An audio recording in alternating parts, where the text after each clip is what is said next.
Nous rendons grâce à Dieu notre Père. Nous bénissons le Seigneur, le Roi des rois, le Dieu en qui il n'y a aucune ombre de variation. Et nous sommes là ce matin pour partager l'excellente parole de la grâce de Dieu avec chacun d'entre vous, afin que son amour et sa grâce se manifestent totalement en nous. Vous savez, nous avons abordé la série sur la foi. Et cette série-là est très importante. Elle n'a pas été présentée comme les autres années. Nous avons pris un peu pour détailler la foi, qui nous permet d'être pratique et d'être efficace sur le terrain. Et nous avons vu avec l'Alliance, nous avons vu aussi les paroles décret, les paroles sémence, la parole lumière. Nous avons vu toutes ces choses-là. Parce que frères et sœurs, on ne peut pas opérer sur la terre sans la foi. Vous pouvez jeûner, prier, vous pouvez donner votre argent, faire tout ce que vous voulez, mais sans la foi, vous ne plaisez pas à Dieu et ensuite, vous n'avez pas de résultat.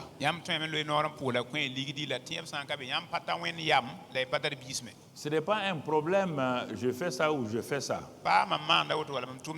Ce qui est important, c'est d'avoir la foi. Alors, si Dieu exige la foi, c'est qu'il la donne facilement. La foi n'est pas au-delà de l'océan. La foi n'est pas au ciel. La foi, ce n'est pas sur une montagne. C'est pourquoi les chrétiens qui avancent rapidement, ce sont ceux qui se sont arrêtés à un moment donné, où les autres couraient, se sont arrêtés, se sont assis pour voir d'abord s'ils ont compris qu'est-ce que la parole et ensuite la foi. Nous avons vu avec la parole et la foi, et nous avons vu comment les Abraham, les Isaac, les David ont opéré sur la terre. Aujourd'hui, nous allons voir la suite, toujours dans la série sur la foi. Nous allons voir les paroles de ta bouche influencent ton présent et façonnent ton avenir. La parole a ce pouvoir-là. Oui. Ce que tu as appris à l'école ne change pas ta vie. Tu as appris à être ingénieur, tu as appris à être docteur, ça ne change pas la vie. Vous les voyez en ville, non? Des gens de grands diplômes. Mais leur manière de vivre là, c'est pourquoi on dit, mais ce grand intellectuel a fait comme ça. Il n'y a aucun coefficient de corrélation. Non, mon frère. Donc, c'est pourquoi il est important de comprendre. Il est important de comprendre ton cœur, tes pensées et ta bouche. Ton cœur est l'usine. L'usine. Les pensées, c'est la conception. Ce qui est le directeur de conception, c'est la pensée. Et le cœur, c'est l'usine qui produit. Mais si l'usine produit, même des produits, des bons produits, et que le directeur commercial est mauvais, le directeur commercial, c'est la bouche. C'est pourquoi tu vends ta vie, personne même ne l'achète à 5 francs. Ta bouche te crée des problèmes régulièrement. Ta bouche te disqualifie. Ta bouche produit le pire. Il est important que nous comprenions cela si nous voulons progresser. Frères et sœurs, aucune usine, même productive de très bons produits, il y aura des stocks dans dans les magasins parce qu'ils ont un mauvais directeur commercial. Si le commercial n'est pas bon, c'est un problème.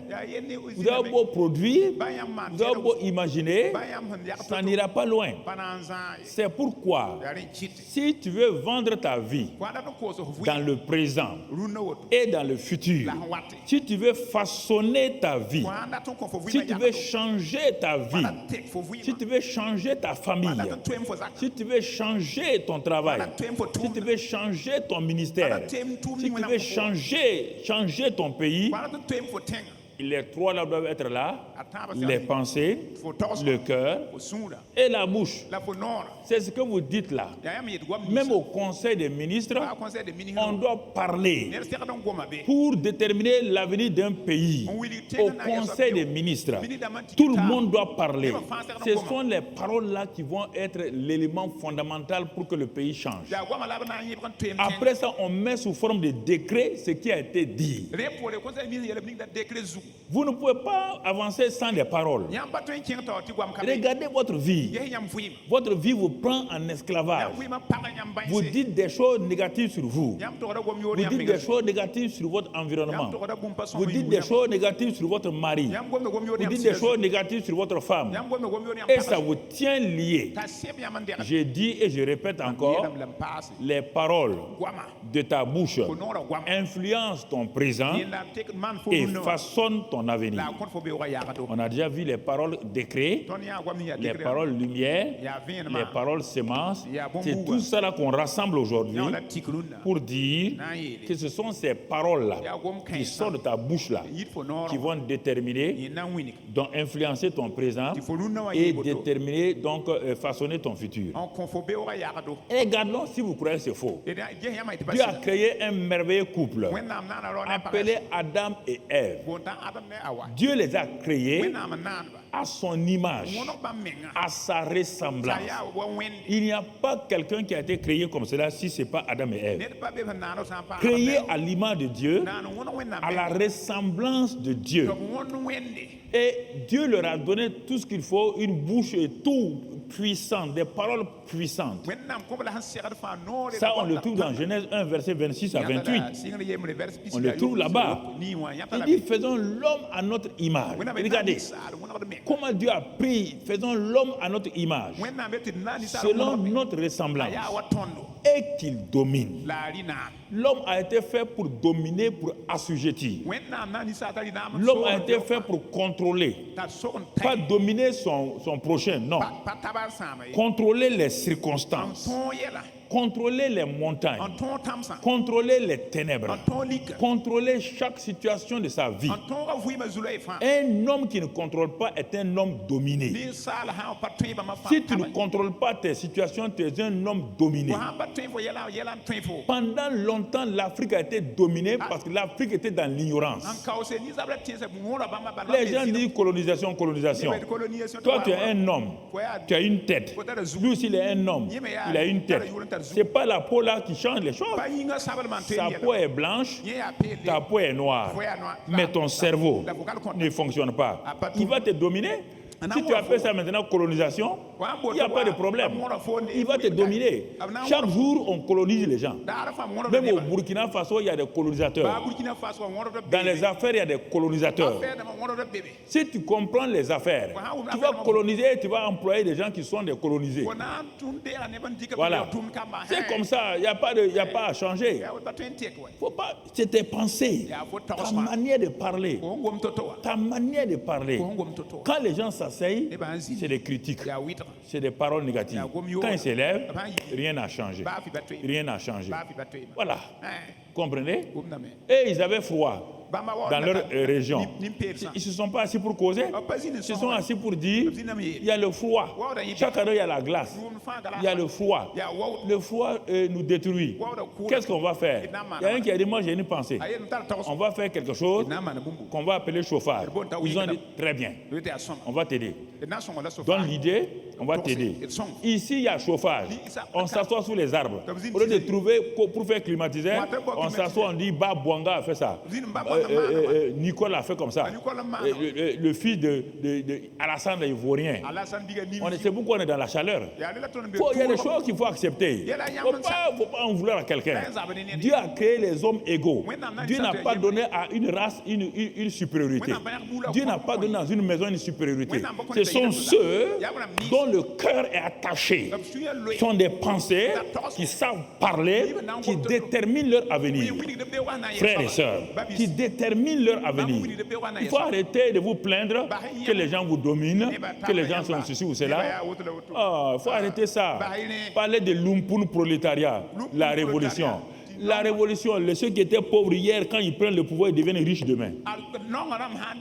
Et les riches deviennent des pauvres. On n'a rien changé. On n'a rien changé. C'est pourquoi le socialisme ne peut rien changer. Le communisme ne peut rien changer. Ni le libéralisme. L'homme est mauvais s'il ne change pas là. N'importe quel... Vous placez n'importe quel système. La méchanceté de l'homme va anéantir ça. Va anéantir ça. Les religions ne peuvent pas changer les gens. Dans les religions, les gens tuent. Chaque religion a ses tueurs, ses voleurs, ses meurtriers et tout. La religion ne change pas quelqu'un. Non. Non, non, non. Ça ne change pas quelqu'un. Il y a des choses qu'il faut comprendre. Il faut saisir. Quand Dieu a créé l'homme, il n'a pas donné à l'homme une religion. Non. Dieu a donné la vie. Comment vivre ensemble. C'est ça. Comprenez? Ça, c'est des choses très très importantes. Adam et Ève ont été créés. Ils avaient tout. Dieu leur a donné tout. Ils doivent rayer. Il doit être le Dieu de la terre pour étendre la gloire de Dieu sur toute la terre. Pour cela, Dieu leur a donné un palais qu'on appelle le jardin d'Éden. Un palais où il y avait tout à leur disposition. Dieu leur a donné l'autorité de donner un nom aux animaux, aux oiseaux, aux reptiles. Adam et Ève étaient à l'aise. Dieu leur a donné un pouvoir. Ce qu'ils vont nommer là, c'est ce qui va se passer. Quand ils ont donné un nom à chaque... C'est ça que Dieu dit. Dieu dit, je suis d'accord. Vous êtes là, votre bouche là est faite pour ça. Dieu dit maintenant, vous allez étendre mon règne sur toute la terre. Maintenant, il y a un ennemi qui sait que la parole est importante, qui sait qu'on peut influencer notre présent et façonner notre avenir par les paroles. Il n'est pas venu frapper Adam et Ève. Il n'est pas venu les menacer. Il a tout fait pour qu'ils parlent négativement. Il a tout fait. Même au village, on dit tu cherches ma bouche. Toi, tu veux chercher ma bouche. Ça veut dire quoi? Tu veux que je parle. C'est ça. Même le villageois dit ça. Tu cherches ma bouche. C'est-à-dire, tu veux que je parle seulement et tu vas aller me créer des problèmes. Mais regardez, Satan est venu chercher la bouche d'Adam et Ève. Et la Bible dit qu'il rôdait. Comme pour nous encore, il dit qu'il rôde. Il continue à rôder. Il continue à rôder. Jusqu'au jour où il aura l'occasion. C'est ça qu'il fait. Il va rôder jusqu'à ce qu'au jour il va trouver une occasion pour te créer des problèmes. Est-ce que tu comprends? Et il a trouvé ce jour-là, quand il a vu Ève près de l'arbre là, il a commencé à parler. Il n'a pas fait des grimaces. Il n'a pas fait des choses magiques. Non. Il sait une chose, que quand Dieu a créé la terre là, lui il contrôlait la terre. Mais quand Dieu a parlé, les ténèbres sont parties. Il a vu que les paroles sont importantes. Et comme Adam a été placé là, il dit, si je le fais contredire la parole de Dieu, je vais l'avoir. Parce que Dieu n'aime pas qu'on contredise sa parole. Il faut que vous compreniez ça. Il ne faut pas dire Dieu a dit et tu ajoute mais. Il a horreur de mais là. Le petit mais là va détruire tout ton avenir. Dieu a dit mais. Mais quoi? Il a horreur de ça. C'est à cause de ça que même son ami Moïse n'est pas rentré en Canaan. Parce qu'il a douté un peu, il a parlé ce qu'il ne fallait pas dire. Donc nos paroles sont importantes. Alors quand l'ennemi est arrivé, dans Genèse 3, il a parlé, il dit, Dieu a-t-il réellement dit, vous avez vu? Il n'a pas dit que Dieu, est-ce que vraiment Dieu a fait ça? Non, non, Dieu a-t-il réellement dit? A-t-il réellement dit? Vous êtes là, vous êtes là, vous dites que Dieu a dit, mais si Dieu a dit, mais pourquoi vous n'êtes pas comme Dieu même? Il vous manque ça? Il vous manque ça? Il vous manque ça? C'est comme ça qu'il fait. Si Dieu t'aime, pourquoi tu n'as pas ça? Si Dieu est bon, pourquoi tu as tel problème? C'est ça qu'il vient toujours. Il vient dans vos pensées. Il vient avec quelqu'un. Quelqu'un vient te dire ça. Et tu commences à parler. Et ton avenir est gâché. Sans te rendre compte, tu viens de vendre ton avenir à quelqu'un d'autre. C'est ça qu'ils ont fait, frères et sœurs. Il va les avoir sur 2 domaines. Et ces 2 domaines-là continuent encore aujourd'hui. Premier élément, il va les tenter spirituellement pour qu'ils arrivent à contredire la parole de Dieu. Et quand ils sont arrivés à contredire la parole de Dieu, deuxième élément de la bouche, ils vont manger le fruit. Donc, Satan toujours a 2 éléments. Il va te tenter pour que tu parles négativement et il va te faire manger. Et aujourd'hui, qu'est-ce qui tue l'homme? Qu'est-ce qui tue l'homme naturellement? Ce n'est pas ses yeux. Ce ne sont pas les oreilles des hommes qui les tuent. Qu'est-ce qui tue l'homme naturellement aujourd'hui? C'est sa bouche. Ce qu'il mange là. C'est ça qui tue les gens. C'est ça qui amène les maladies. Ce que nous mangeons là, ça n'a pas changé. Il attaque spirituellement, il attaque naturellement. Il attaque spirituellement, il attaque naturellement. S'il n'a pas pu avoir quelqu'un spirituellement, il va l'avoir naturellement. Il y avait un jeune évangéliste, Jacques Coué, aux États-Unis. Un homme qui avait une puissance extraordinaire. Il n'avait même pas 30 ans encore. Il faisait des miracles et des miracles et des miracles. Des miracles et des miracles. Mais l'ennemi a rôdé pour chercher à savoir où est-ce qu'il peut l'attaquer. Comme chacun d'entre vous. Il rôde, la Bible dit, il rôde autour de vous cherchant qui dévorer. Cherchant qui dévorer. Et quand il est arrivé un jour au nouveau, mais Jacques Coué avait été prévenu par d'autres pasteurs. Et Kenneth Hagin l'avait appelé. Il dit, mon fils, tu as l'onction, mais fais attention à ta bouche. Quand il finit ses prédications vers minuit, 1h, il s'assoit, il va manger, manger. L'homme de Dieu l'a appelé. Il dit, tu ne sais pas que la bouche détruit les gens. Il y a le pouvoir dans ta langue pour détruire, dans ta bouche pour détruire ou me faire vivre. Ça, c'est un. Dieu m'a dit que si tu n'arrêtes pas ça, tu ne feras pas 2 ans. Et deuxième élément, comme il était un jeune qui réussissait, il croyait que les gens étaient jaloux de lui. Il parlait mal. Il parlait mal. Donc les hommes de Dieu l'ont appelé. On dit, hey, jeune homme, tu as une onction. Fais attention à ta bouche, ce que tu manges. Pas tu manges trop. C'est pas bon pour le corps. Et tu parles mal. Il n'a pas écouté. 2 ans avant qu'il ait 30 ans, Jacques est mort. Il est mort. Pourquoi? Parce qu'il n'a pas fait attention à ses paroles et à sa bouche. Satan cherche ces 2 domaines. Ce que tu manges là, c'est ta bouche qui te crée problème. Et ensuite, ce que tu manges spirituellement, ce que tu dis spirituellement. Donc, il est arrivé à amener Ève à contredire la parole de Dieu. Il est arrivé à la faire contredire la parole de Dieu. Et quand il a su que Ève a a contredit, il a maintenant fait la séduction en amenant le fruit de l'arbre de la connaissance du bien et du mal là dans une beauté exceptionnelle. C'est en ce moment que ces 5 sens ont commencé à être séduits. Dès qu'elle a parlé contre la parole de Dieu, elle n'était plus sous le contrôle de Dieu. Elle est entrée sous le contrôle de Satan, qui lui a fait voir que le fruit était très beau et très bon à manger.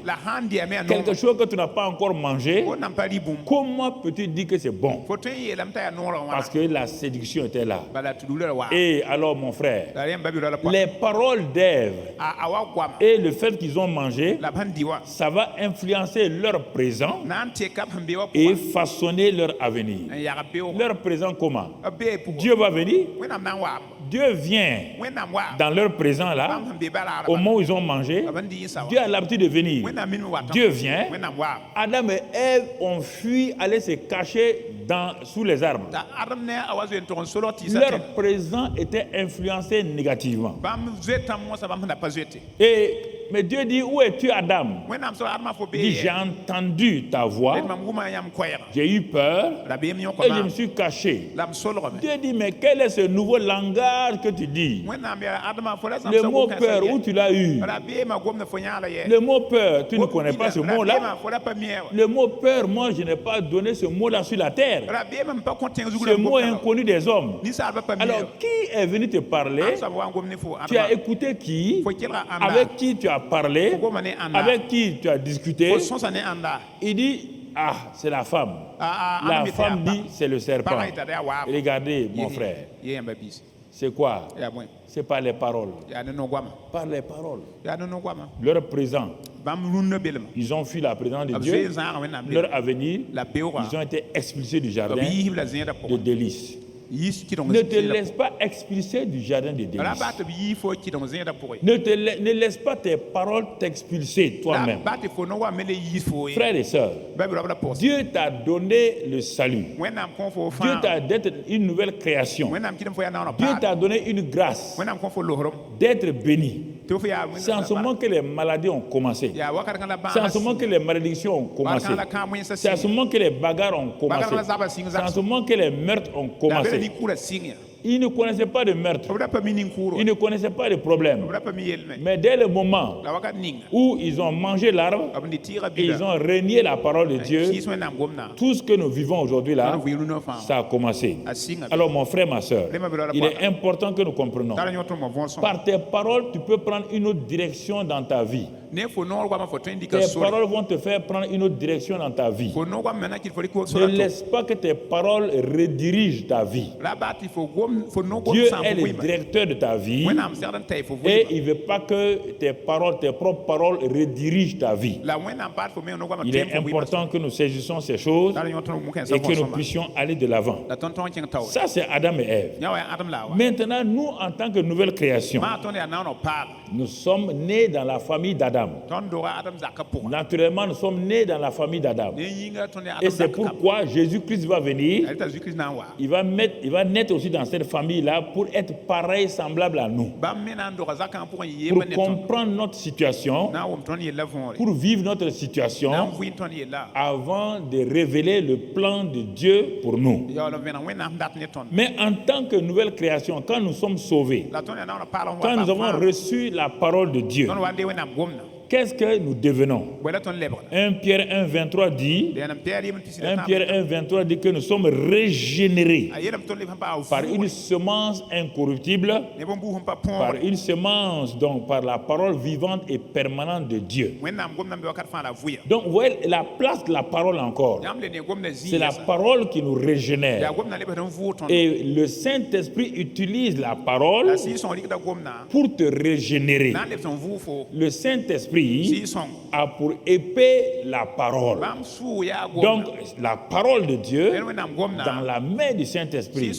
Quand le prédicateur a prêché, ou bien quand le témoin est venu te témoigner, le Saint-Esprit a saisi cette parole-là qui est sortie de la bouche du prédicateur et a pénétré ton cœur et a changé ton cœur, t'a donné un nouveau cœur.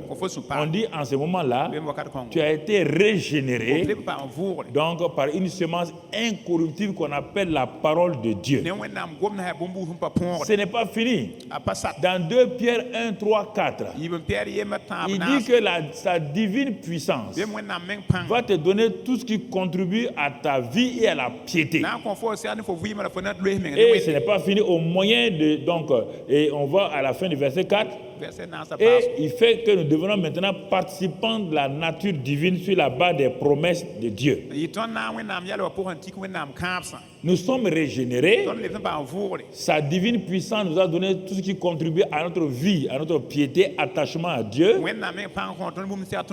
Et ensuite, nous devenons participants de la nature divine. Donc, nous revenons à ce que Adam et Ève avaient été. Et mieux encore, nous revenons. Dieu ne change pas de programme. Dieu est constant. Nous redevenons donc une nouvelle race, mais pas des Adam. Nous devenons maintenant une nouvelle création. Nés de nouveau avec Christ. Nous sommes devenus maintenant des fils et des enfants de Dieu. À partir de ce moment-là, 1 Pierre 2, 9 nous dit, vous êtes une nation sainte, une race élue, un sacerdoce royal. Vous voyez, régénéré par la parole de Dieu. C'est ça que, quand tu as cru là, c'est ça qui s'est passé. Tu as été régénéré par la parole de Dieu. Tu comprends? Et quand tu as été régénéré, tu es devenu participant de la nature divine. Pour faire quoi? Pour que tu sois une race élue, un sacerdoce royal, un peuple saint, une nation sainte, un peuple acquis. Pour que tu annonces les vertus de Dieu. Ah, si toi tu t'arrêtes, moi je suis régénéré. Si tu t'arrêtes, je suis participant de la nature divine. Et tu fais tes propres volontés. Alors tu n'es pas d'accord avec Dieu, tu fais la même chose qu'Adam a fait. Il dit pour annoncer les vertus de Dieu. Dire aux gens des vertus, c'est celui qui t'a appelé des ténèbres à la lumière. Et en ce moment-là, enfin, cette nouvelle création va devenir quoi? Romains 5, 17. Par l'abondance de la grâce et du don de la justice, nous régnons sur cette terre. Alors tu reprends la place de règne que Dieu avait prévu pour l'homme. Tu vas commencer à régner dans les domaines où tu dois régner. Quand on dit ça, les gens pensent que régner, ça veut dire être un roi sur la terre, un président. Non, on ne parle pas de ça, mon ami. Tu dois régner sur les circonstances. Tu dois régner sur les situations. Tu dois régner sur toute chose qui vient contre toi par ta bouche. Et tu vas voir tout à l'heure, là, quand je vais développer, parce que je suis au commencement, je vais maintenant développer quel est le moyen de ton règne. Puisque Dieu veut que tu règnes. Donc, c'est le résumé de ce qu'on vient de voir pour la nouvelle création. 1. Régénéré par la parole, la semence incorruptible. 2. Participant de la nature divine. 3. Nous sommes devenus un sacerdoce royal, une nation sainte, un peuple acquis. But final de tous ces 3 éléments, c'est pour que nous régnons sur cette terre. Nous régnons dans cette vie-là. Dans quel aspect de la vie, toi, tu règnes aujourd'hui? Regarde ta vie. La vie d'un homme a plusieurs dimensions. Quelle est la dimension où toi, tu peux dire que tu règnes? Où tu n'es pas il dit que ce qui domine un homme, l'homme est esclave de ce qu'il a dominé. Alors, tu es esclave ou tu es roi? Je te pose la question aujourd'hui. Es-tu esclave ou es-tu roi? Dieu dit que tu es un roi pour régner. Mais pourquoi tu ne règnes pas? Parce qu'il y a certains domaines de ta vie qui sont contrôlés par l'ennemi. C'est dommage. Tu dois régner dans cette vie. Mais il y a des domaines de ta vie qui sont contrôlés par le prince des ténèbres encore. Regarde. Il se peut que tu règnes dans la prière. Quand tu rentres pour prier, tu règnes là-dedans. Vraiment, tu règnes dans le jeûne de la prière. Tout le monde dit, ah, cette femme-là règne dans le jeûne et la prière. Mais dès que tu sors là-bas, tu rentres dans ta maison, voilà bagarre avec ton mari. Tu règnes dans le jeûne et la prière, tu es esclave dans ta relation avec ton mari. Ça, c'est quel roi ça? Un roi esclave? Regarde ta vie. Dans quel domaine es-tu esclave? C'est ça qui gâche ta vie. C'est ça qui fait que tu n'es pas contente. C'est ce qui fait que tu es troublé. Tu fais des exploits ici, et de l'autre côté, tu es complètement abattu, vaincu. Aujourd'hui, espoir, demain, dans la vallée. Après-demain, sur la montagne, le surlendemain, dans la vallée. En ce moment-là, quel est ce chrétien? Haut, bas, haut, bas, haut, bas. C'est ça. Tout le problème est là. Frères et sœurs, c'est pourquoi Dieu nous dit nous devons régner. Nous devons régner. Et le moyen principal de régner, les gens croient que c'est la prière et le jeûne. Le moyen principal, c'est la parole, la bouche. C'est par la bouche que Adam et Ève ont perdu leur règne. Il ne faut pas me regarder comme si j'invente des choses. Ils ont perdu leur règne par quoi? Quoi? Leur bouche. Ils ont refusé d'utiliser leur bouche pour repousser le serpent ancien. Ils ont refusé de dire au serpent là, nous sommes faits, nous régnons ici, ça c'est notre territoire, allez, va-t'en. Et regarde ta vie attentivement. Tu es esclave dans quel domaine? C'est dans ce domaine-là que tu dois utiliser ta langue au fur et à mesure maintenant pour t'en sortir. Pour t'en sortir, mon ami. C'est par les paroles. Dieu dit à un jeune homme appelé Jérémie. Jérémie 1, verset 9. Il dit, Jérémie, je veux faire de toi prophète. Tu dois terrasser, tu dois construire, tu dois bâtir. Mais Jérémie dit, je suis un enfant, je ne sais pas parler. Même l'enfant l'a su que c'est par la parole qu'on fait de grandes choses. Dieu dit, si c'est ça, là, ce n'est pas un problème. L'Éternel étendit sa main, toucha la bouche de Jérémie, et l'Éternel lui dit, voici, je mets mes paroles dans ta bouche. Quand je vous enseigne, je vais par analyse pour détailler les choses. Je ne prêche pas. Je sais où je vais. Je sais où je commence. J'ai mis les briques les unes sur les autres depuis maintenant 3 mois, depuis mars, fin mars. On a commencé depuis Pâques, Pentecôte. J'ai commencé à mettre des briques les unes sur les autres. Si tu es quelqu'un qui étudie ce que je t'enseigne là, tu vas voir qu'on est en train d'aller et ta vie est en train d'être bâtie. Mais si tu es un chercheur de trésors, alors tu vas négliger beaucoup de choses. Chercher des trésors dans le sol et bâtir une vie, c'est totalement différent. Tu peux creuser un trou et tu vas trouver de l'or. Mais c'est ce or-là qui va détruire ta vie. Parce que ta vie est différente de la richesse que tu auras. C'est pourquoi beaucoup de gens aujourd'hui ont l'argent et c'est l'argent qui les détruit rapidement. Donc, ne sois pas à la recherche. Dieu dit, je ne t'abandonnerai pas. Je ne te délaisserai pas. Il dit, je pourvoirai à tes besoins. Ne cherche pas ça. Cherche à établir ta vie très bien. Il dit, je mets dans ta bouche des paroles. Jérémie, je mets dans ta bouche des paroles. Je touche tes lèvres. Ce matin, laissez Dieu toucher vos lèvres. Regarde quand tu parles, regarde comment tu es esclave de tes propres paroles. Regarde quand toi tu arrives quelque part, tout le monde se tait parce qu'on sait quand tu vas parler, tu vas tout gâter. Tu viens trouver des gens qui sont en train de causer, qui sont en train de rire. Dès que toi tu ouvres ta bouche, tout le monde devient triste, tout le monde s'en va. Ah, vous avez entendu, on a dit, on a vu, on m'a fait ça, tout le monde te fuit. Quelle est cette femme-là? Quel est cet homme-là? Tout le monde te fuit. Tes paroles font fuir tout le monde.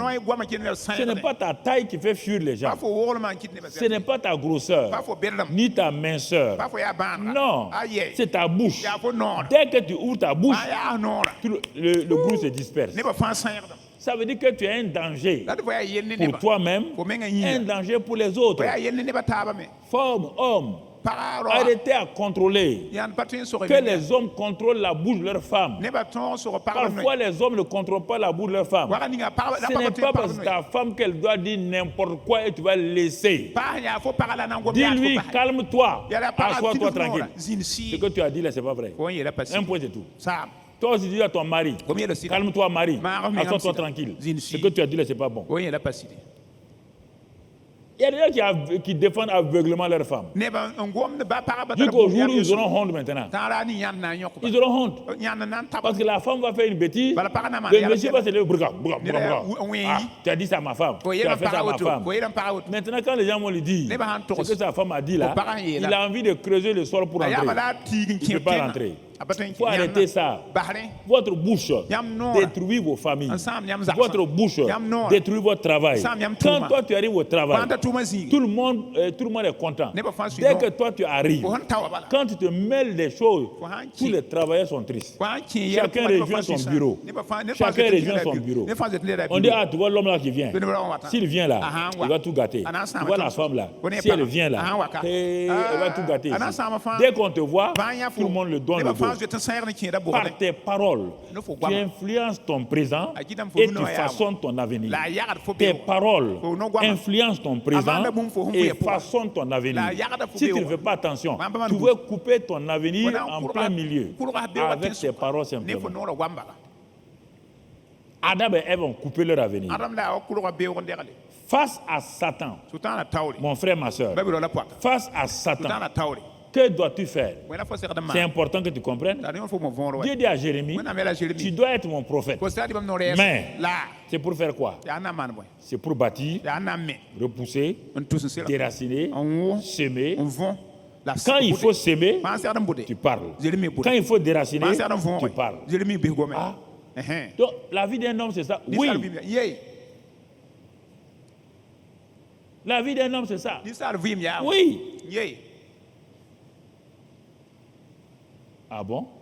Je ne savais pas. Tu ne sais pas? Tu le sais maintenant? Tu le sais maintenant? Mon frère, ma soeur. Dieu a parlé à Jérémie. Mais Dieu va parler à notre prophète, il s'appelle Ésaïe. Dans Ésaïe 6, Ésaïe était un homme qui aimait des mots, des expressions malheur. Tout quand il ouvre sa bouche, on dirait le prophète de malheur est arrivé. Le prophète de malheur est arrivé. Quand ce pasteur, ce prophète-là vient, c'est pour parler de malheur. Le voilà qui arrive. Le voilà qui arrive. Pour vous taire, hein? Quand tu fais du bien, il dit malheur. Quand tu fais mal, malheur. Mais quel est ce prophète-là? Quel est ce prophète-là? Jusqu'au jour, l'année de la mort du roi Osias. Brusquement, Ésaïe était là. Il voulait prier. Dieu lui donne une vision. Il voit Dieu assis sur son trône de gloire. Et les pans de sa robe remplissaient l'endroit. Il voyait les anges, les chérubins, les séraphins qui criaient. Saint, Saint, Saint et l'Éternel des armées. Quand il a vu ça, il est tombé sur sa face. Il a dit, oh Dieu, c'est moi, malheur à moi-même. Dieu dit, est-ce que tu veux changer de langage? Tu veux avoir un nouvel avenir? Tu veux être un grand prophète? Moi, j'ai beaucoup de paroles qui sont en réserve. Je suis en train de chercher un prophète dans lequel je vais mettre mes paroles dans sa bouche. Est-ce que tu veux être ça? Est-ce que tu veux être ce genre de prophète-là? Isaïe dit, mes lèvres sont impures. Je suis au milieu d'un peuple et dont les lèvres sont impures. Dieu dit, ce n'est pas un problème. Je te pose la question, Isaïe. Veux-tu être un prophète qui va dire mes paroles? Veux-tu être un homme, une femme qui va dire mes paroles au lieu de dire tes paroles qui te détruisent et qui détruisent tout ton voisinage? Une famille est désunie à cause de toi. Il y a des chrétiens même ici là. Quand ils arrivent, même leur famille non chrétienne là, dit mais toi c'est pas la peine. Tu pars à l'église pourquoi?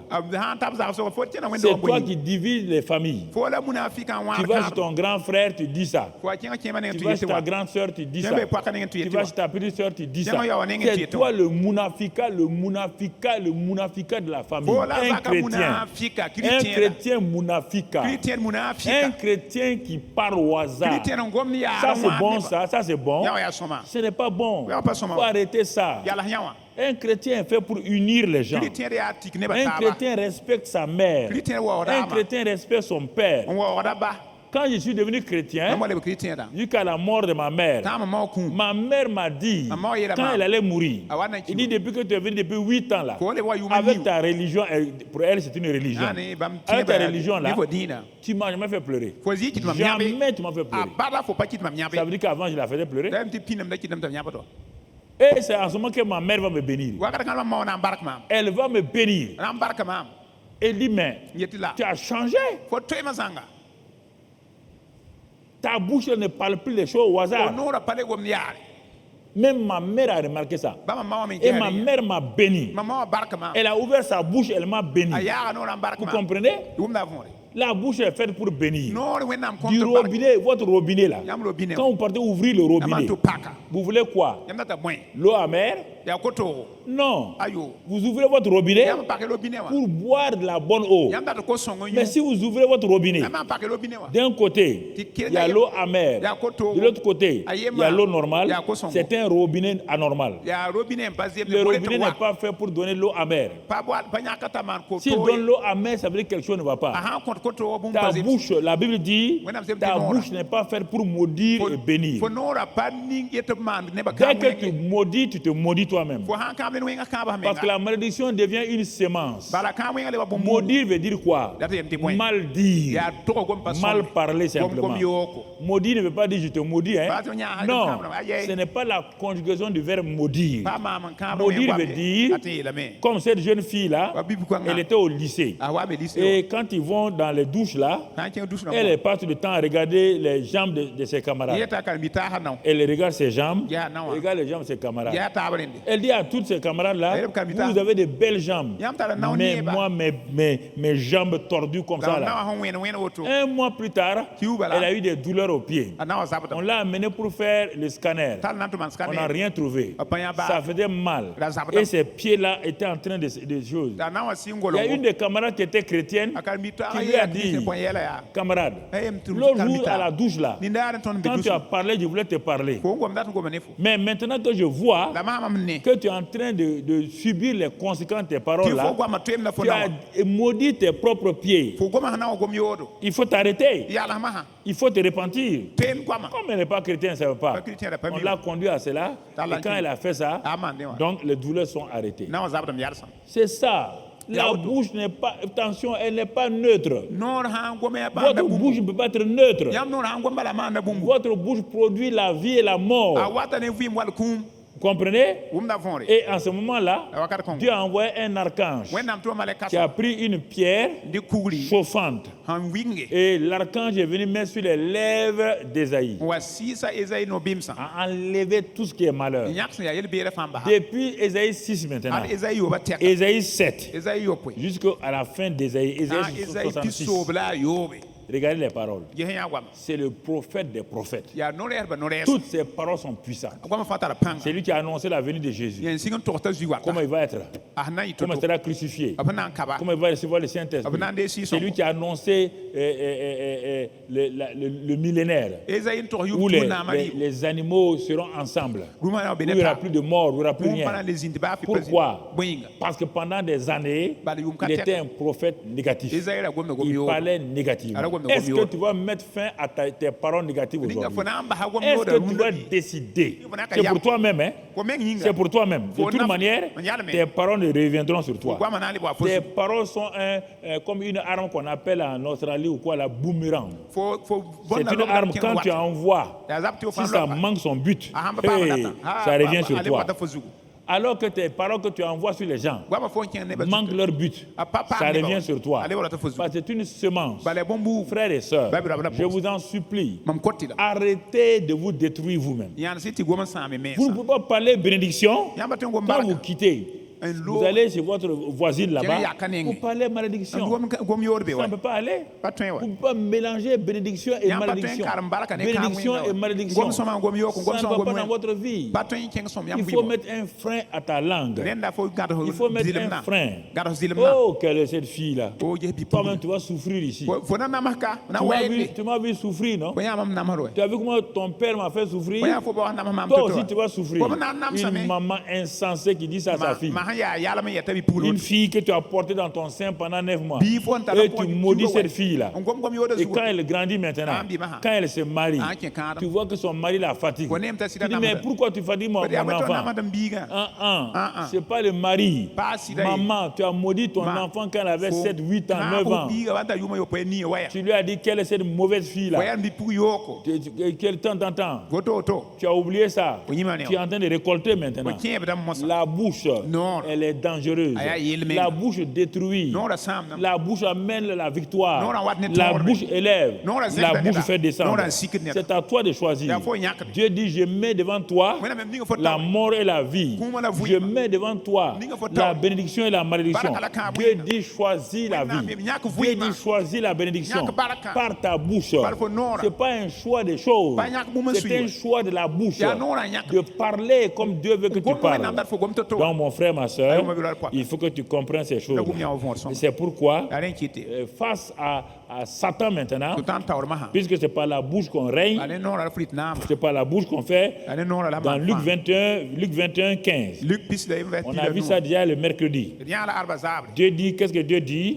Car je vous donnerai une bouche et une sagesse à laquelle tous vos adversaires ne pourront résister ou contredire. Regardez ce que Dieu dit.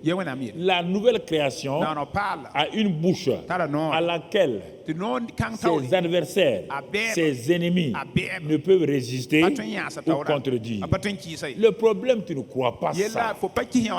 Tu crois à la parole, à la prière plus que la parole. La prière ne te changera pas. Non, c'est la parole qui change. La parole transforme. La parole guérit. La parole efficace, tranchante. Comme une épée à double tranchant. Elle va t'aider à aller de l'avant. Donc c'est pourquoi ce passage-là, regardons son application dans Matthieu 4, verset 1 à 4. On ne va pas le lire entièrement. Matthieu 4, Jésus fut amené par l'Esprit dans le désert pour être tenté par le diable. Donc après avoir jeûné 40 jours et 40 nuits, il eut faim. L'ennemi se présente toujours dans votre temps de besoin. L'ennemi ne viendra pas vers vous quand vous n'avez pas besoin. Quand vous êtes satisfait de Dieu, l'ennemi ne viendra pas. Quand vous êtes insatisfait, l'ennemi a toujours des choses à vous proposer. Toujours. Ça, c'est ça qu'il attend. Il va vous proposer des choses. Si tu n'es pas rassasié par la présence de Dieu, tu n'es pas rassasié par ta position sociale. Ta position sociale aujourd'hui là, mon frère, tu es instituteur. Rends grâce à Dieu pour ça. Ne cherche pas à copier les gens. Continue à enseigner. Dans un nombre d'années, on va te parler d'un concours interne pour aller comme conseiller pédagogique ou inspecteur. En ce moment-là, tu te présentes et tu vas devenir conseiller ou inspecteur. Tu continues. Tu continues jusqu'à ce que tu montes. Il y a des gens qui étaient avec nous ici et qui sont dans notre église ailleurs qui ont fait ça. Et instituteurs ici, et ils ont terminé leur truc là. Secrétaire général. Ils sont montés instituteurs et maîtres. Il y avait des maîtres quoi là à l'époque. J'ai oublié les instituteurs principaux quoi. Ensuite il est devenu conseiller pédagogique. Conseiller pédagogique, il venait me dire. Je dis, tu vas avancer. Il est devenu inspecteur. Inspecteur, il est devenu directeur régional. Directeur régional, directeur général. Directeur général, il est devenu secrétaire général. Il est ici encore. C'est ça. Il ne faut pas envier les choses chez les gens. L'envie, la jalousie détruisent les gens rapidement. Il faut aller pas à pas. Au temps convenable, Dieu va te donner ta part. Il n'y a rien.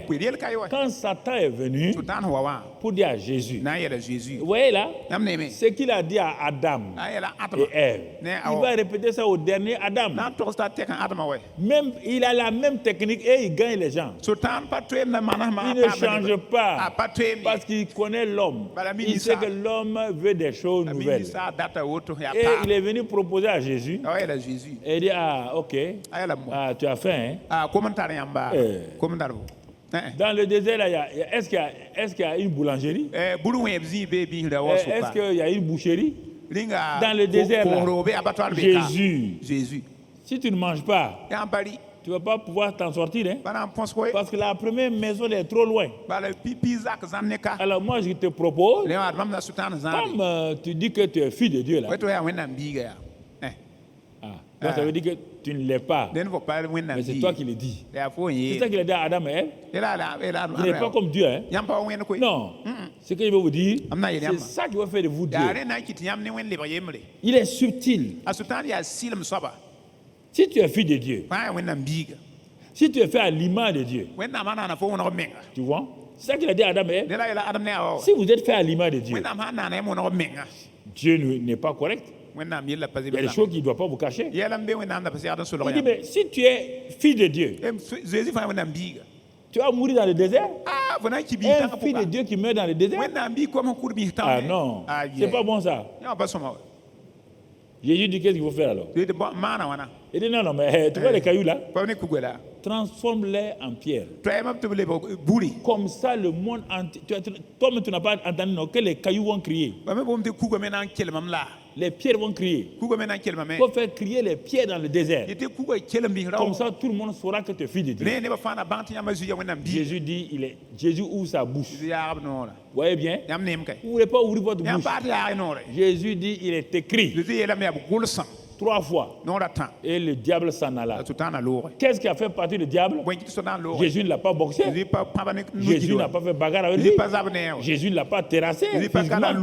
C'est par sa parole qu'il a fait partir. Le diable s'éloignerait de vous au nom de Christ Jésus.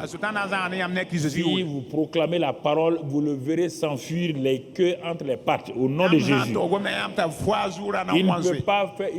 Utilisez votre bouche. Utilisez votre votre bouche, frère, pour aller de l'avant. Utilisez votre bouche pour progresser. Et c'est pourquoi Jésus dit à Pierre et aux autres, vous savez, vous ne comprenez pas la vie que j'ai amenée. La vie que j'ai amenée, si vous me comprenez, je vous donne une autorité. Tout ce que vous allez lier sur la terre, le ciel va lier. Tout ce que vous allez proclamer sur la terre, quand vous liez là, ça veut dire que vous allez autoriser, vous allez interdire. C'est ça que ça veut dire dans le grec original. Ce que vous allez interdire par votre bouche, ce que vous allez autoriser par votre bouche sur la terre, le ciel est attentif à ça. Le ciel le fera pour vous. Le ciel le fera pour vous. C'est ça, frères et sœurs. Le ciel le fera. Et c'est ça que Jésus a fait. Dès qu'il a quitté et donc le désert là, il était rempli du Saint-Esprit. Il est allé à Capernaum. Luc 4:31. Il est rentré dans la synagogue. Il y avait un homme qui avait un esprit. Il enseignait. La Bible dit, regardez ce que les gens disent, verset 32. Les gens disent ceci. On était frappé de sa doctrine car il parlait avec autorité. Ce qui caractérisait Jésus, ce n'est pas les miracles d'abord. C'est ça votre erreur. C'est sa parole là. Il parlait avec autorité. Si vous ne parlez pas avec autorité, si vous ne savez pas vous arrêter devant Satan pour dire il est écrit, si vous ne s'arrêtez pas devant les problèmes, devant les montagnes, devant les ténèbres, le Père a parlé. Devant les figuiers, Jésus a parlé. Si vous ne vous arrêtez pas pour parler, vous n'aurez jamais une position que vous voulez. Frères et sœurs, vous n'aurez jamais cette position. Ce n'est pas la peine de vous taire. Et quand il s'agit de critiquer les gens, vous ouvrez votre bouche. Quand il s'agit d'insulter, vous ouvrez votre bouche. Quand il s'agit de diffamer, vous ouvrez votre bouche. Quand tu diffames, tu seras diffamé. Quand tu critiques, tu seras critiqué. Toi, ne t'étonne pas qu'on te critique. Pourquoi? Parce que tu es un critiqueur patenté. Tu es une critiqueuse licenciée S-critique. On va te donner la licence de la critique. Frères et sœurs, il y a des choses que nous devons comprendre. La vie est difficile aujourd'hui. Les gens font bagarre. Les peuples ne s'entendent pas à cause de leurs paroles. Simplement, les gens font des histoires. C'est à cause de leurs paroles. Il n'y a rien d'autre. Les deux guerres mondiales, 14-18, 39-45, ont été provoquées par des paroles. C'est des paroles que quelqu'un a dit. L'un des chefs était en colère. Ils ont déclenché la guerre. C'est devenu une guerre mondiale. C'est par les paroles que les gens se détruisent. C'est par les paroles que des ethnies entières se lèvent, s'auto-détruisent. C'est par les paroles que les enfants d'une même maison se détruisent. Parce qu'un a dit ça, l'autre et les autres ne sont pas contents. Donc les paroles sont importantes. Je vous dis ça pour que vous compreniez. Ce n'est pas d'aller vous enfermer, que moi je fais une cellule ici, on va prier pour les gens. Toi-même qui vas faire une cellule là, tu parles comme un cabri. Donc qui va venir chez toi? Il faut faire attention. C'est ça important que nous devons comprendre. Tes paroles. Par tes paroles, tu seras justifié. Par tes paroles, tu seras condamné. La Bible dit toutes tes paroles. On n'a pas dit actes. Dieu voulant, en outre, là, on voit les actes. On est en train de voir la partie principale de la foi. Parce que la foi vient de ce qu'on entend. Donc, toujours les paroles. Donc, Dieu voulant, en outre, là, on va commencer une nouvelle sous-série, toujours sur la foi. Faites ce qu'il vous dira. Et vous allez voir, ils sont ceux qui savent parler là, bien penser là, ils font les choses. Les gens veulent faire, ils parlent mal. Ça ne se passe pas. Au moment où tu fais, tu dois parler. Donc c'est pourquoi je suis resté longtemps sur les paroles. Les paroles décrets, les paroles semences, la parole lumière. Et aujourd'hui, notre bouche détermine, influence mon présent et façonne mon futur. Alors, quand Jésus a fait cela, Tu vois mon frère, ma soeur. Et les gens ont dit, quand il parle même aux démons, les démons obéissent. Il a une parole d'autorité. Si tu veux être le maître du diable, maître de Satan, ce n'est pas la prière. Jésus venait de faire la prière de 40 jours et jeûne et prière 40 jours, 40 jours. Le diable viendra après ton jeûne. Le diable s'en fout de ton jeûne. Il viendra. Il viendra. Il viendrait te trouver comment? Vaincu? Il viendrait te trouver déjà quelqu'un qui parle mal? Donc ton jeûne n'a aucun sens. Jésus a jeûné 40 jours, 40 nuits. Le diable est venu. Il n'a pas peur du jeûne. Il fait jeûner aussi ses gens. Le diable fait jeûner ses sorciers. Il fait jeûner tous ses féticheurs. Il sait faire jeûner tout le monde. Tout le monde jeûne sur le diable. Dans son royaume là, tout le monde jeûne. Des jeûnes forcés. Mon ami. Mais le diable a peur de quelqu'un qui a une langue aiguisée. Le diable a peur de quelqu'un qui sait parler. Le diable a peur de quelqu'un qui exerce son autorité. Le diable a peur de quelqu'un qui prend position et qui parle sur les circonstances, sur les situations. Mon frère, ma soeur, ça c'est important pour toi. Les gens disent, ah, mon mari ne parle pas. Si ton mari ne parle pas, il est vaincu. Il y a un mari qui ne parle pas. C'est fini pour lui. Il ne parle pas. N'importe quoi qui vient dans la maison, lui, c'était. On dit, mon mari ne parle pas. Ça, c'est un bon mari. C'est un bon mari, ça. Mon mari ne parle pas. Quand on vient insulter sa femme, il ne parle pas. Hein? Il ne parle pas. Ah, que mon mari ne parle pas. Et toi, tu es content de ça. Un froussard comme ça, là. Un peureux comme ça. Tu es un peureux. Quelqu'un va venir dans ma maison, insulter ma femme. Hé, mon ami. Ces jours-là, je te jure que je te fais karatéka. Ça ne va pas chez toi? Tu vas insulter ma femme. La Bible dit que ma femme et moi on est un. C'est que tu veux m'insulter. C'est pourquoi tu insultes ma femme. Laissez-moi, il y a fait des tribus là.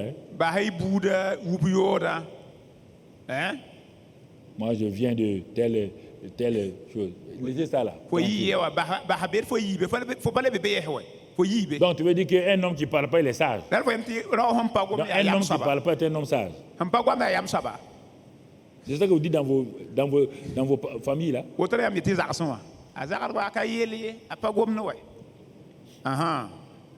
Ok. Il doit parler. Qu'est-ce qui a fait que nous sommes tombés dans les problèmes? C'est le silence d'Adam. Oui ou non?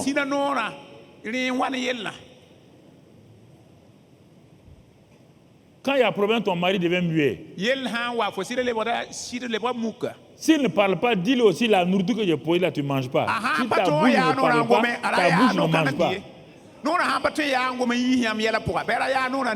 Une bouche qui ne parle pas est une bouche qui ne doit pas manger. Ça, c'est quelle histoire? Quand il y a des problèmes, toi, tu ne parles pas.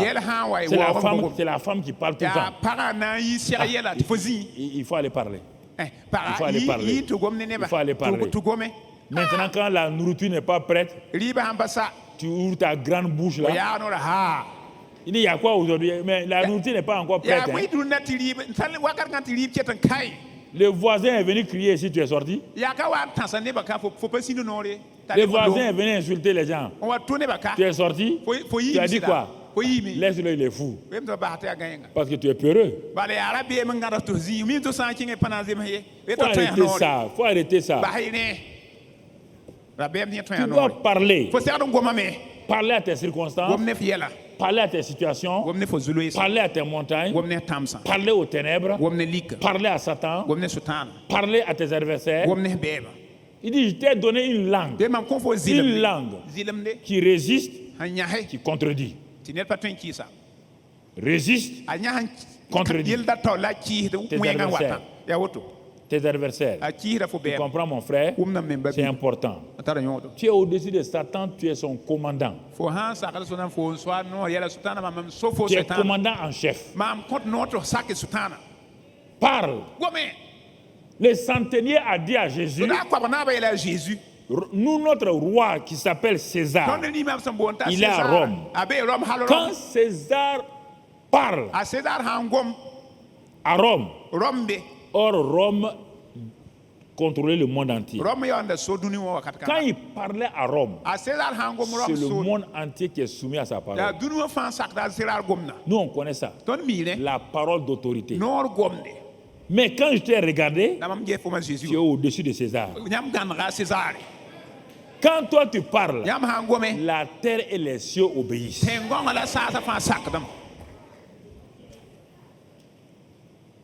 Regardez un païen qui reconnaît. Jésus dit, je vous ai donné la parole.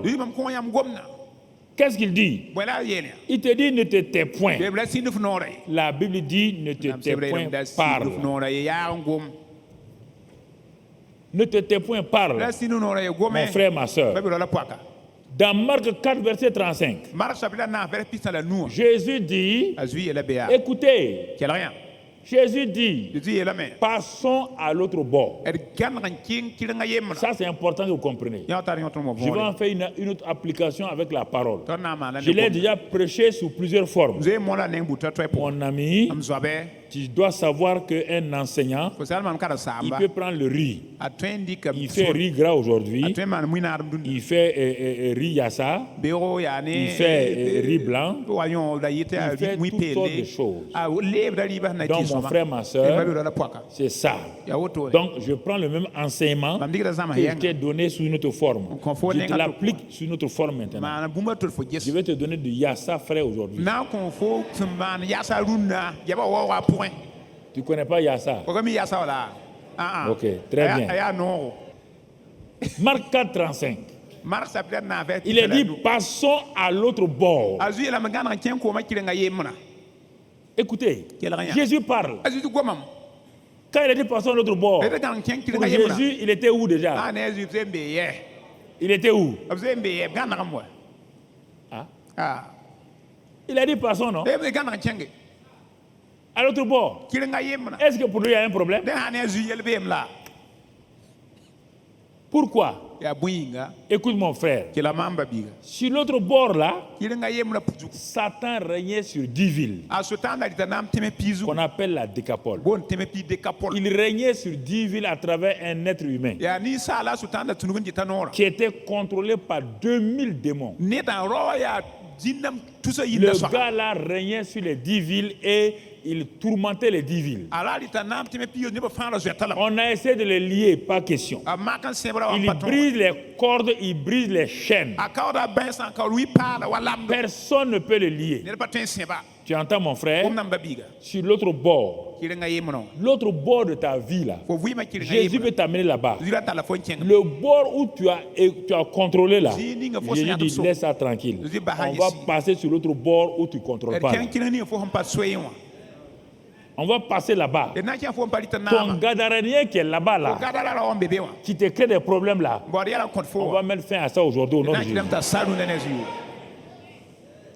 Le Gadaréen n'a pas de pouvoir quand Jésus est avec toi. Tant que Jésus n'est pas rentré à Gadara, le gars régnait. Sur l'autre bord, mon frère, avant d'arriver là-bas, Satan sait que son règne va finir bientôt, oui ou non? Qu'est-ce qu'il va faire? Il va créer une tempête sur la mer. Il a vu où Jésus s'en va.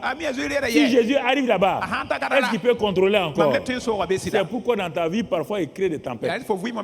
Parce qu'il voit quelque chose de bon devant. Mais n'aie pas peur. N'aie pas peur. N'aie pas peur. Quand Jésus, ils sont arrivés au milieu, Satan a provoqué la tempête. Il dit, il ne peut pas aller à l'autre bord. S'il va à l'autre bord, tout est fini pour moi. Je ne veux plus rien. J'ai dit qu'aujourd'hui, il a mis fin à l'autre bord de ta vie. Sur l'autre bord, là, Satan va partir. Son règne va finir. Et la gloire de Dieu va se manifester. Ce matin, il y a l'autorité de Dieu ici. Il y a la puissance de Dieu ici. Il y a la gloire de Dieu ici. Satan n'a pas le droit de rayer. Les démons n'ont pas le droit de rayer. Ton langage va être purifié ce matin. Les cordes, les chaînes seront brisées ce matin. Dans le nom de Christ Jésus. Dans le nom de Christ Jésus. Alléluia. Alléluia. Quand les disciples ont dit à Jésus, on est en train de mourir, Jésus s'est levé. Est-ce qu'il a dit à la tempête de se calmer, oui ou non? Il a parlé, je vous ai dit la parole. Il n'a pas attrapé la mer. Il n'a pas attrapé l'eau. Il a parlé. Quand il a parlé, les vents se sont calmés. Quand il a parlé, la mer s'est calmée. Sur l'autre bord, mon frère, toute tempête maintenant, familiale, mets ta main sur ta poitrine. C'est une tempête familiale. Une tempête dans ta famille. Une tempête dans ta maison. Une tempête avec les enfants. Une tempête avec ton mari ou ta femme. Une tempête avec la grande famille. La grande famille s'est levée contre toi. Toute forme de tempête. Mets ta main et dis avec moi, tempête familiale. Écoute-moi. Ma bouche a été établie pour parler l'autorité de Jésus. Ce matin-là, tempête familiale, tu te calmes au nom de Jésus. Je te réprime au nom de Jésus. Je proclame que tu cesses maintenant et que toute forme de confusion disparaît. Maintenant, la lumière brille dans ma famille. La lumière brille dans mes enfants. La lumière brille dans mon mari, dans ma femme. La lumière brille dans mes parents. Et toute ma grande famille reçoit la lumière. Dans le nom de Christ Jésus. Dans le nom de Christ Jésus. Dans le nom de Christ Jésus. Et y a-t-il tempête financière? Tempête financière. Toute forme de tempête financière. Ce matin-là, ça soit dans ta maison, au travail, partout où tu es dans ton entreprise. Ce matin, je proclame que la lumière de Dieu vient pour éclairer cette situation-là. Et dégager cette misère, cet échec financier au nom de Christ Jésus. Je proclame ce matin que ta situation financière s'éclaircit au nom de Christ Jésus. Que tout se restaure au nom de Christ Jésus. Que cet esprit de pauvreté est brisé maintenant. Je chasse ce gadarénien esprit de pauvreté. Tu quittes cette famille-là. Tu quittes ce foyer-là. Tu quittes cet homme-là au nom de Christ Jésus. À partir de maintenant, ta prospérité commence au nom de Christ Jésus. Ta prospérité commence au nom de Christ Jésus. Est-ce une tempête physique de maladie?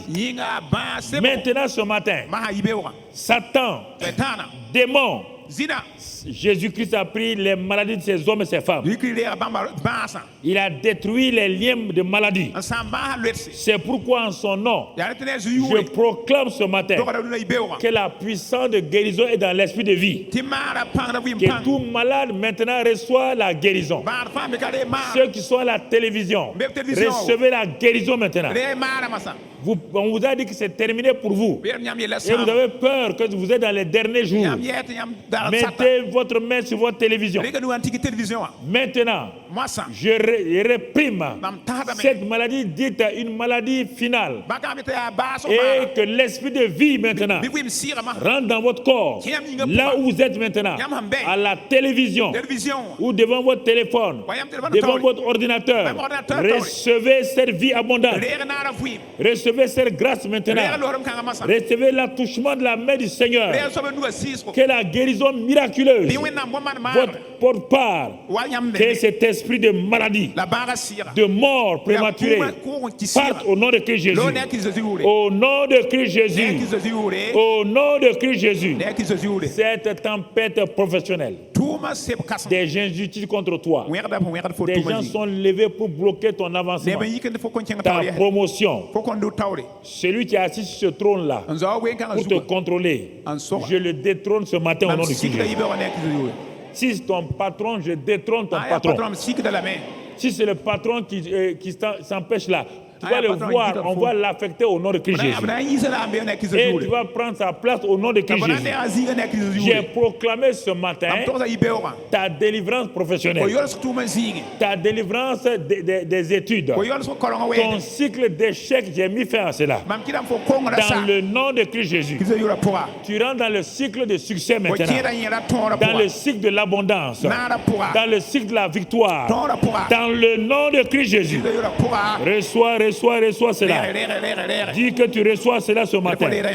Dis que tu reçois cela ce matin.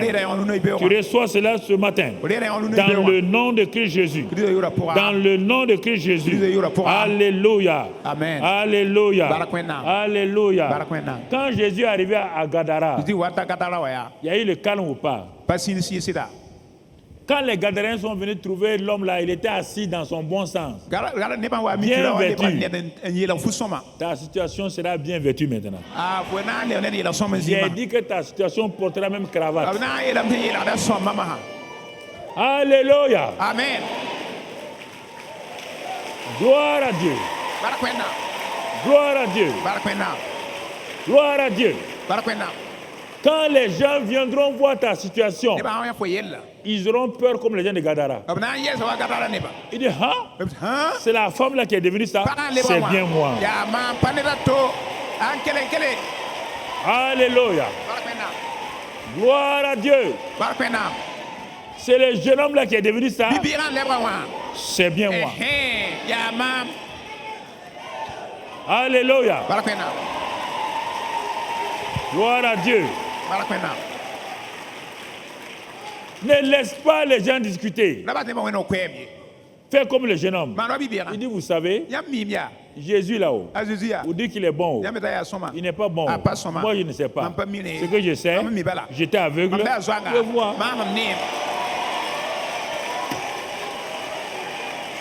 Alléluia. J'étais aveugle, maintenant j'étais pauvre, mais il m'a.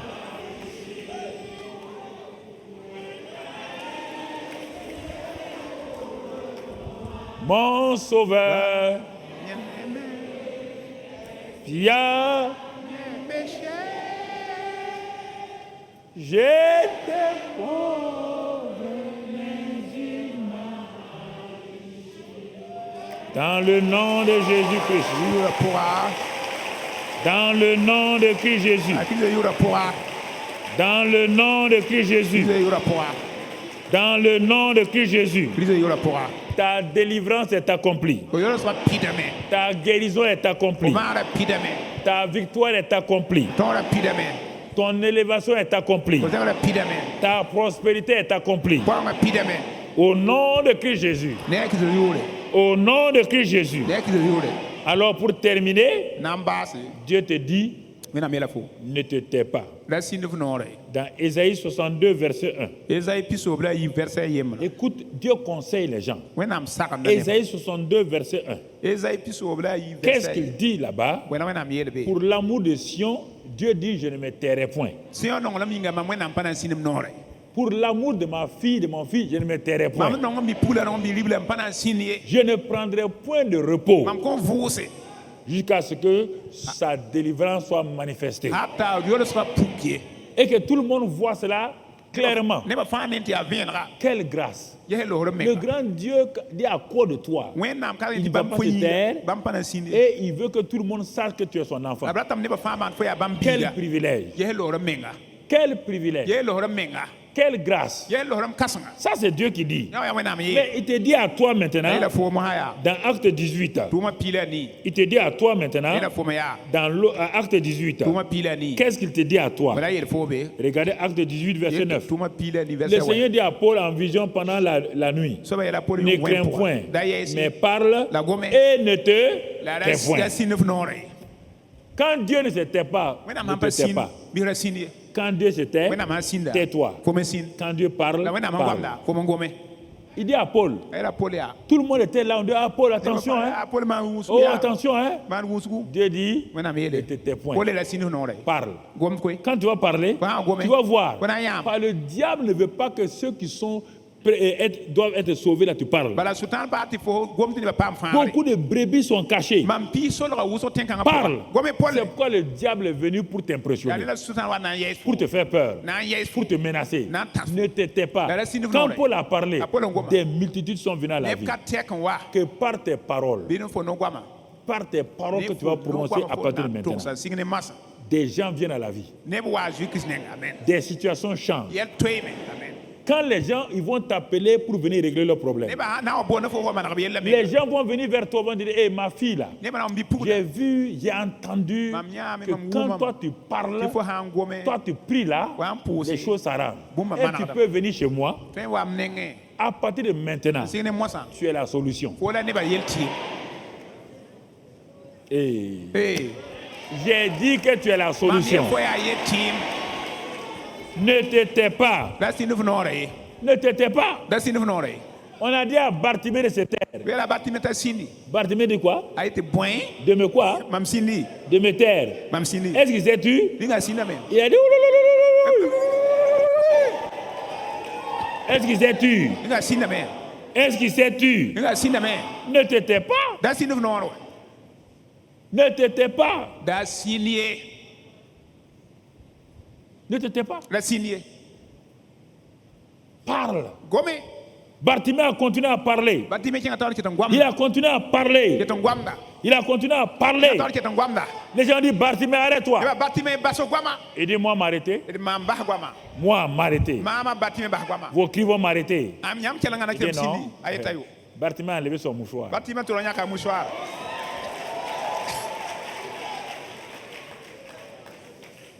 Et j'ai vu la gloire de Jésus. Gloire au nom de... Et j'ai vu.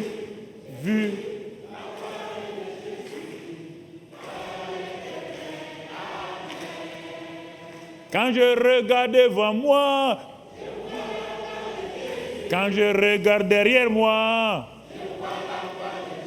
quand je regarde dans ma famille, quand je regarde à Ouaga, et je vois la gloire de Jésus, gloire à l'Éternel, gloire. Et je vois la gloire de Jésus, gloire à l'Éternel. Amen.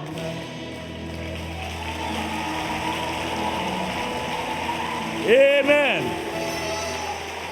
Quand il ne s'est pas tué, ces cris ont arrêté le ciel.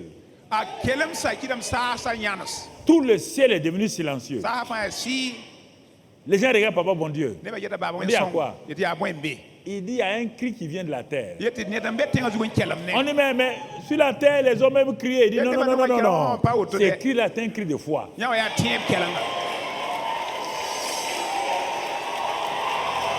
Alléluia.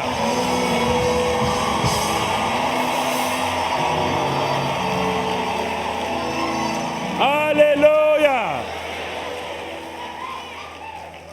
Tout de suite, comme il est en communication avec son fils, il a dit à son fils, arrête-toi et résous le problème du péché. Et le fils qui continue à dire, il dit, hey, appelez-le. Chaque fois que tu vas crier, le ciel va s'arrêter pour toi. J'ai dit que le ciel sera sensible à ta voix. Tes paroles vont résonner au ciel. Ce que tu lis sur la terre est lié au ciel. Ce que tu vas délier sur la terre sera délié au ciel. Ce que tu vas interdire sur la terre sera interdit au ciel. Ce que tu vas autoriser sur la terre, le ciel va l'autoriser. C'est pourquoi la femme syro-phénicienne est venue. Elle a dit, Seigneur, aie pitié de ma fille. Jésus s'est tu pour voir. Jésus s'est tu pour voir simplement. C'est pas mépriser. Et les disciples de Jésus ont dit, il faut la chasser. Elle crie trop. Elle crie trop. Elle crie à nos oreilles. Et la femme l'a crié à leurs oreilles. Mais la femme ne criait pas aux oreilles de Jésus. Vous entendez? La femme, est-ce qu'elle s'est tue? Est-ce qu'elle s'est arrêtée? Il faut avancer. Il faut avancer. Hein? Tu dis, ceux qui veulent t'arrêter là, tu leur dis simplement, si tu ne viens pas, ne me retiens pas. Si tu ne viens pas, ne me retiens pas. Si tu ne viens pas, ne me retiens pas. Je suis en route, gloire à Dieu, je suis en route.